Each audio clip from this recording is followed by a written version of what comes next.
Përshëndetje miq, uroj bekimet e Zotit dhe çdo të mirë mbi ju dhe familjen tuaj. Sot do flasim për vendin e krimit të parë njerëzor, Kaini dhe Abeli. Sot do flasim kur ara, fusha, shndrohet në vendin e krimit. Zanafila kapitulli 4 na tregon se si Kaini i flet Abelit vëllait të tij dhe ndërsa ishin në fushë, Kaini u ngrit kundër Abelit vëllait dhe e vrau. Një fjali e shkurtër, tragjedi e pafund. Bibla nuk përshkruan britma, as dramë të zgjatur, vetëm heshtje dhe pastaj gjak mbi tokë. Mëkati që rrinte në prit tani ka vepruar. Vrasja e parë nuk ndodh mes armiqve, por mes vëllezërve. Tregohet për Josef Stalin, i cili nuk nisi me kampet e përqendrimit të regjimin e tij, por ai filloi me dyshime, xhelozi, me frikë se dikush tjetër mund të kishte më shumë ndikim se sa vet ai. Ngadalë dyshimi u kthye në spastrime, terror. Miliona e njerëzish u shuan. Stuhia jashtme ishte produkt i një fushë të brendshme të pushtuar nga urrëtia, nga e keqja. Zanafila 4 vargu 8 është modeli i çdo historie dhune, zemra e pakontrolluar. Ndaj më lejonit të ndaj për ju miq disa të vërteta. E para, e keqja lind në marrëdhënie të afërta. Bibla thekson ishte vëllai i tij. Thomas Hobbesi kishte të drejtë kur e përshkroi njeriu si ujk për njeriu, por tragjedia më e madhe është kur ujku del brenda familjes. Kaini nuk vrau një të huaj, ai vrau reflektimin e vetes së tij.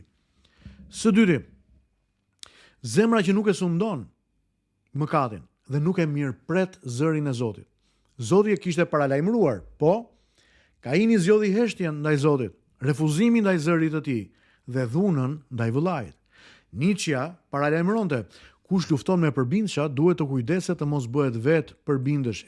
Miq, nuk ka përbindësh më të madh se sa mëkati, i cili vijon të shkaktoj erozionin më të thellë në shpirtin njerëzor. Kaini e lejoi përbindëshin të rritej brenda tij.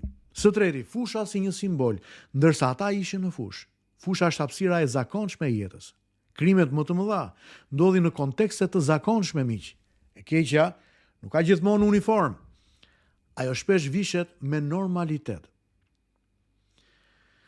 Zanafila 4 vargu 8 nuk është vetëm histori e lashtë e njerëzimit, është paralajmërim i përditshëm. Kur lejojmë zilin të zjatet, kur ushqejmë krahasimin, kur heshtim përpara zërit të ndërgjegjes, ne hymë në një fushë të minuar. Dhuna fizike është maja e icebergut. Fjalët që vrasin, përçmimi, urrëtia janë hapat e parë. Zgjidhja nuk është vetëm kontrolli i veprimeve, por shërimi i zemrës. Sepse Krishti erdhi pikërisht për këtë, të thyej ciklin e Kainit. Në vend të gjakut Abelit që thërret për drejtësi, gjaku i Krishtit thërret për falje. Çdo fushë e jetës son është vend zgjedhje. Ose dëgjojmë zërin e Zotit dhe mirëpresim atë, ose lejojmë mëkatin të ngrihet kundër vëllait ton.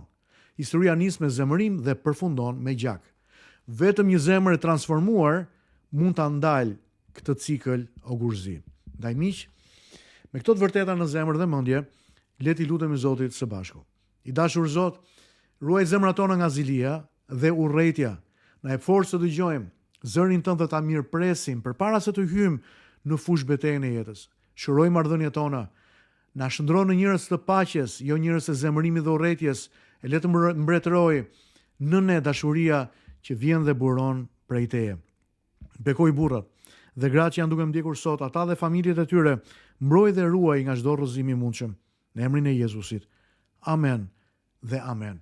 Zoti me ju miq të dashur, mezi pres që të takohemi sërish nesër në meditimin e ditës. Deri atëherë, kam një kërkesë për ju.